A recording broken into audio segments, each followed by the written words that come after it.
There is a kind of childhood that leaves no bruises, no dramatic scenes, no obvious villains, just a house that functioned, meals on the table, clothes washed and folded. From the outside, everything looked fine. And that is exactly what made it so confusing. A child can grow up fed, dressed, educated, and still remain emotionally unfound, still spend years waiting for a warmth that never quite arrives. Because something was missing. You just didn't have the words for it. And for years, maybe decades, you quietly assumed the problem was you. This video is for the people who grew up in that kind of silence. The ones who were fed, but not felt. Cared for, but not truly seen. The ones who became very, very good at being fine, while carrying something heavy that had no name. Stay with me, because what you're about to hear might be the first time someone describes your experience back to you. Let's start with a child. She's around 8 years old. She comes running home from school, bursting with something. A story, a drawing she's proud of. A small moment of joy she wants to share with someone who matters. She finds her mother in the kitchen. She starts talking. Her mother doesn't look up, not because she's cruel, not because she doesn't love her in some way, but because she's tired, distracted. And in that moment, the child learns something she cannot yet articulate. My excitement is too much. My need is inconvenient. She adjusts. She gets quieter. She learns to read the room before she enters it. She studies the weather on her parents' face the way a sailor reads the sky. She figures out which version of herself causes the least disruption. The smallest version. The easiest version. The version that never needs too much. Here is the dark truth no one talks about enough. Children don't conclude their parents failed them.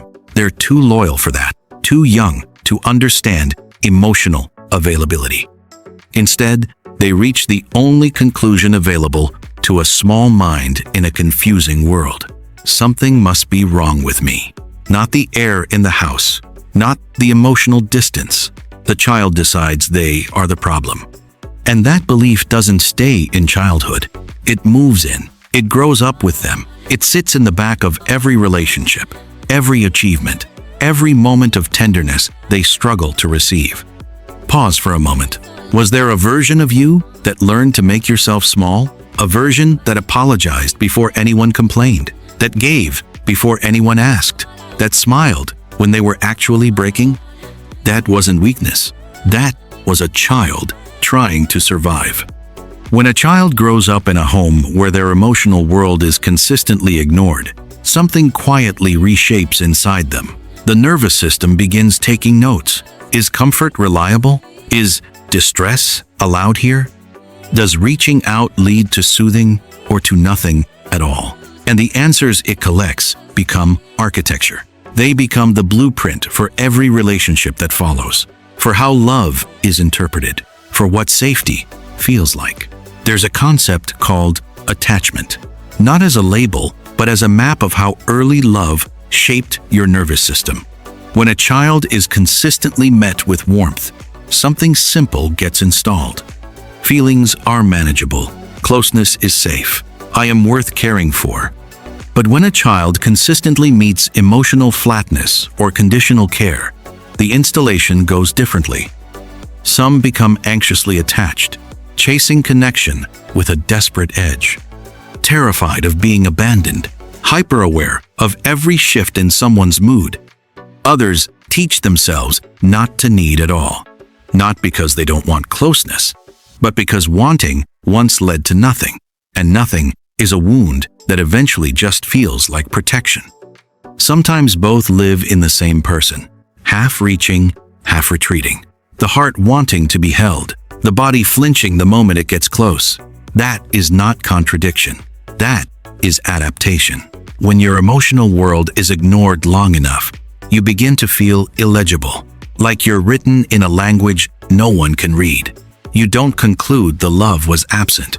You conclude you were unlovable. Worth becomes a transaction. You don't ask, "Am I lovable?"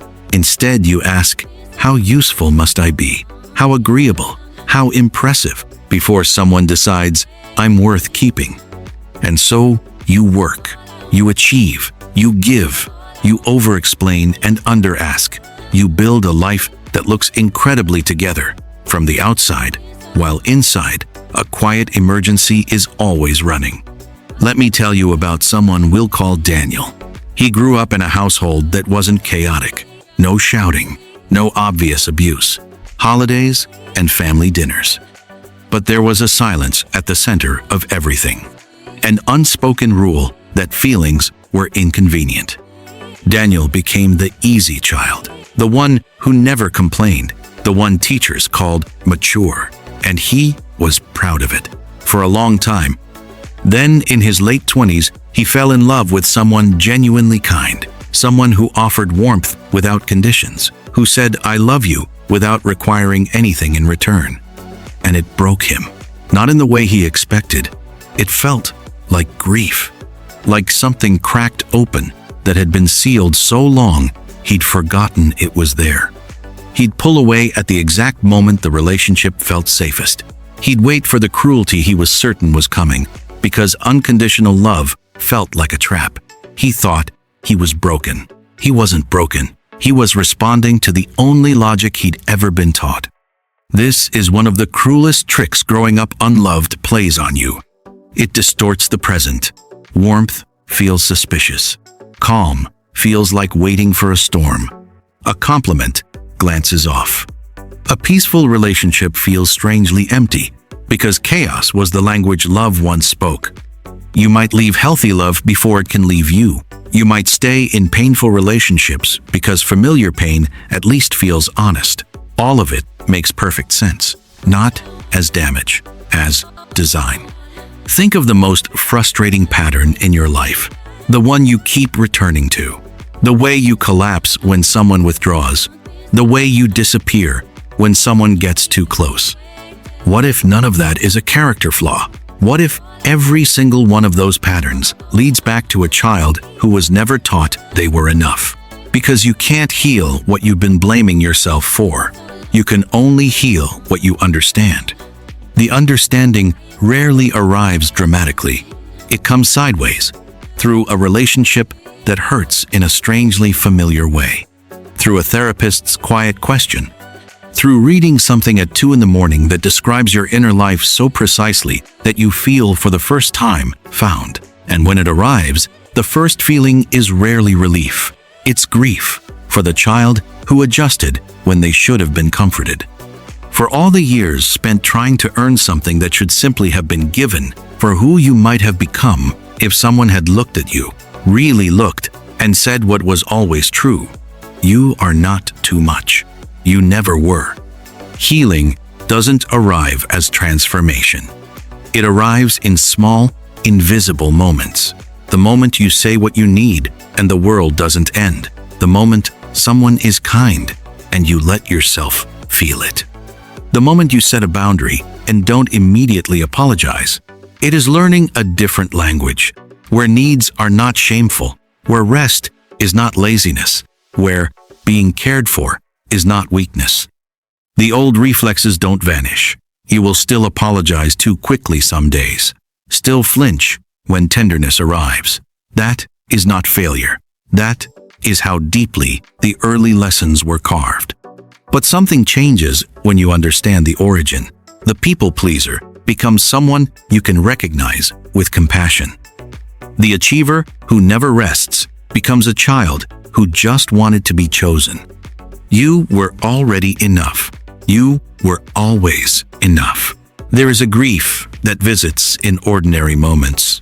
In watching a parent hold a child, in receiving kindness and not knowing where to put the feeling, in realizing some people moved through childhood with an ease that was never available to you. That grief doesn't fully end, but it softens. It becomes less about what was taken and more about what you are choosing now. A person can grow up where love was absent, or thin, or conditional, and still remain capable of extraordinary tenderness. The unloved often notice the loneliness in a stranger's eyes.